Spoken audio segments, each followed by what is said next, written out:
you in your gear ready to bug out? In this video I'm going to take a look at some of the gear I use and some training that I do to prepare for bug out survival situations. Stick around.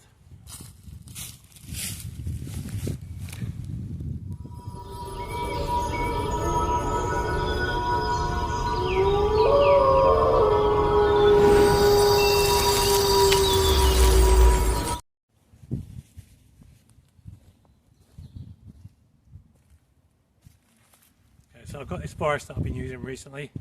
It's pretty quiet. It's off the beaten track, it's out the way. There isn't many people that come through here, so I could use this as one of my new bug out locations. But I'm going to take a look at some of the gear that I've been preparing at home and getting ready to use in case of a situation, in case SHTF does happen. But it's okay having these bags ready at home, but if you don't go out and train with these bags, when the situation does happen, you're going to fail and you're going to go out there and you're probably going to die, and that's not something you want to happen. So let's get this bag off and let's take a look at some of the things, some of the contents and the camp setup that I might be doing if I was in a SHTF situation. So there's a lot of rain still around here. The ground's still quite wet. In fact, it did rain this morning. We're just getting into spring here in the UK. And what you don't want to do is have that bag on the ground too long and get the bottom of it soaking wet. So what I like to do is put a jungle knot situation up on the tree to hook up the bag to the tree. So we're going to do that now.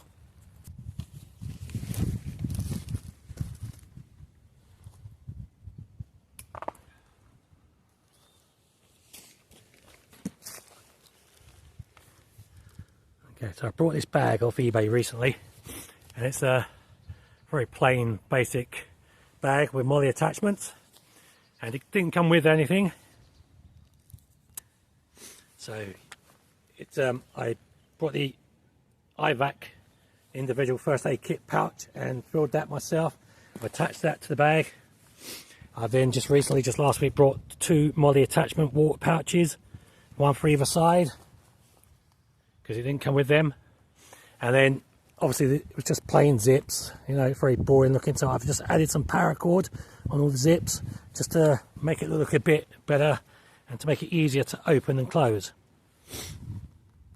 So what we're going to do now is we're going to set up a camp, and what I would normally do, I would normally run either an A-frame or a plough point shelter, but I think for this scenario we're going to go with a lean-to, just so it's easier just to see how it looks.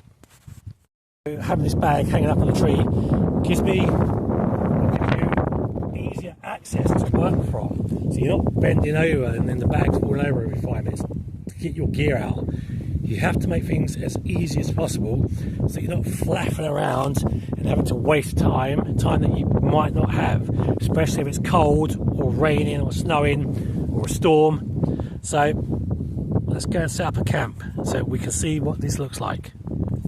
For today's setup, I'm going to be using my new DPM 3x3 tarp, and I'm going to be using jungle knot system rather than a ridgeline. It's just an easier setup now. So we're going to attach that between 2 trees, peg it out the back as you normally do. Jobs are good.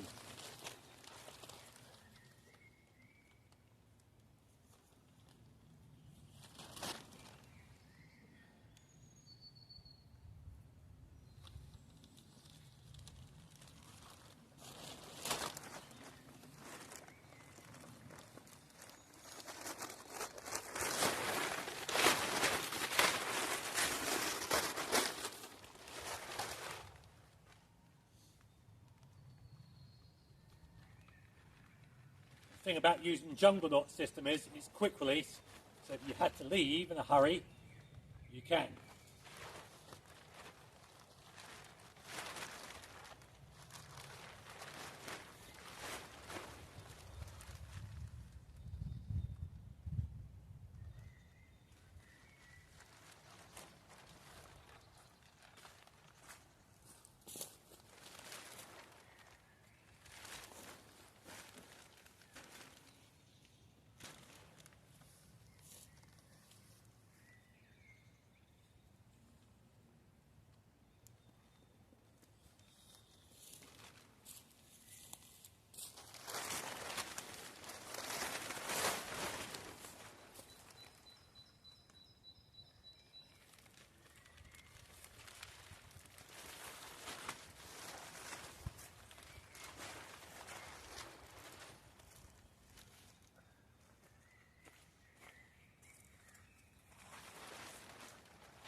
So the best thing with this setup is, on the lean-to, is if you had to, if it's like pouring down with rain, you could change it down to a plough point top, which will give you more cover.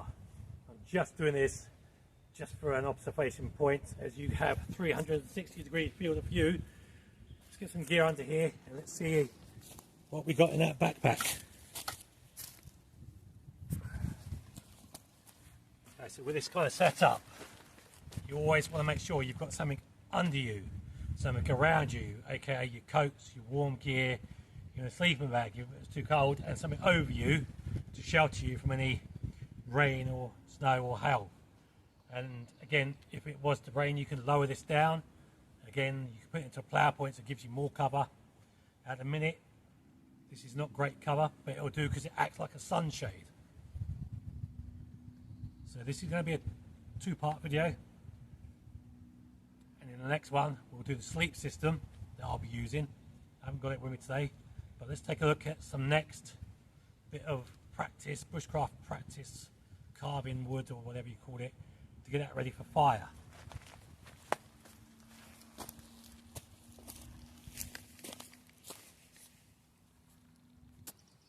Okay, so what we're going to do now is take a piece of wood from the forest and your knife, and we're going to practice shaving this bit of wood down so that we get some shavings ready for a fire. Even though I'm not having a fire, but you still got to practice these techniques. It's the only way you learn. If you don't practice, you will fail.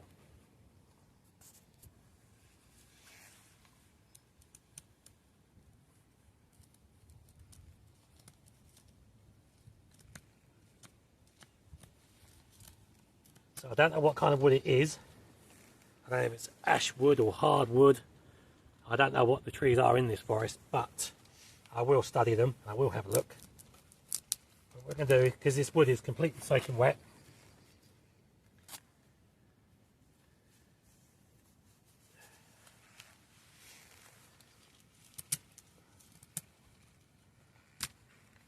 but I reckon if you strip the bark off from the outside, or the inner part of this wood should be bone dry.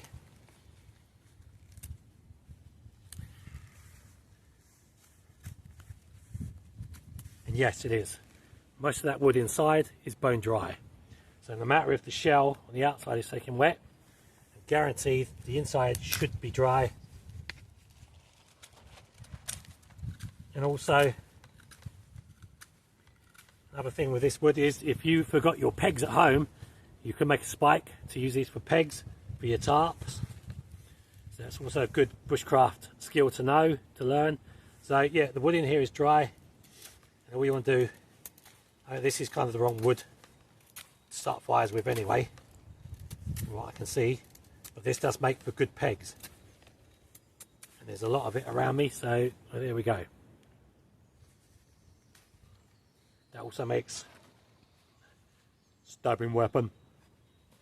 So, but you're not out here to stab anyway. So, there you go. So we do shelter setup, and then fire preps, and then whilst we're here, we'll have a hot drink.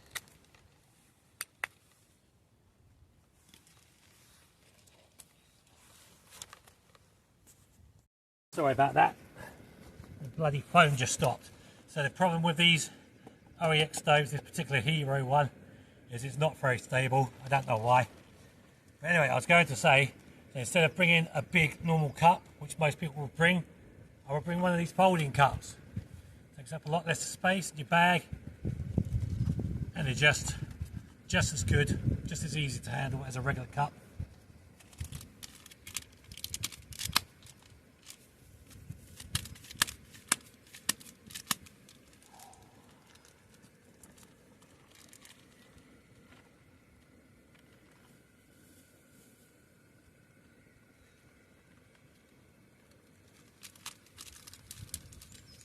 So yeah, as I'm up here as well, so I'm running the chest rig that I got from Amazon, and within that I've got a separate first aid kit, head torch, comms, my watch, because that wear watches, some of those clips because you always need to hang things on, As I said, head torch,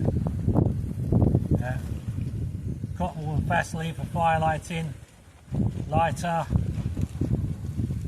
as I said, personal first aid kit in that one, compass, and there you go, the wind destroyed the camp again, so I'm not going to want to set that up. So compass,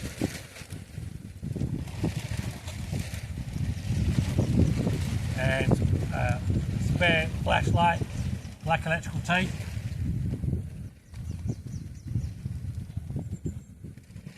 and down in the front pocket got the waterproof notebook and a pen,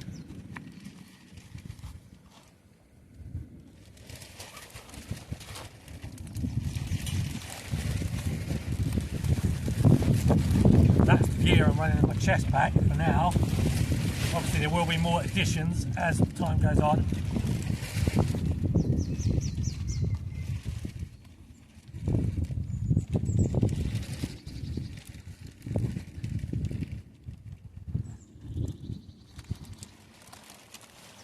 So as for the comms, two-way radio, I'm programmed into local repeaters if there's any around my area, which is plenty. So I can listen in on what's going on, because some of the areas still use analog, they're not all on digital. So let's see about getting a hot drink here quickly.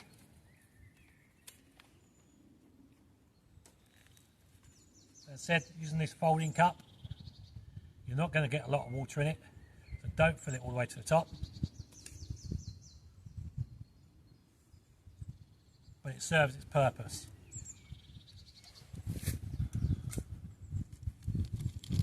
As I forgot my spork spoon, I'm going to improvise and use the wrapper from the chocolate to stir it with.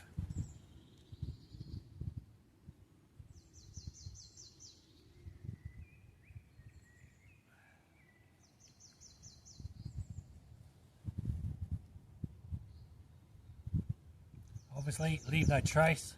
Take your crap home with you, like I will.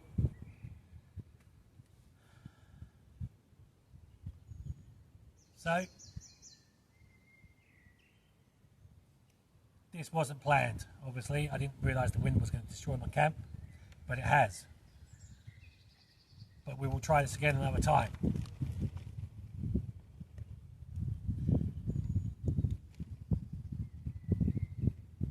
In part 2, we'll take a look at my sleep system, which I'm going to be using.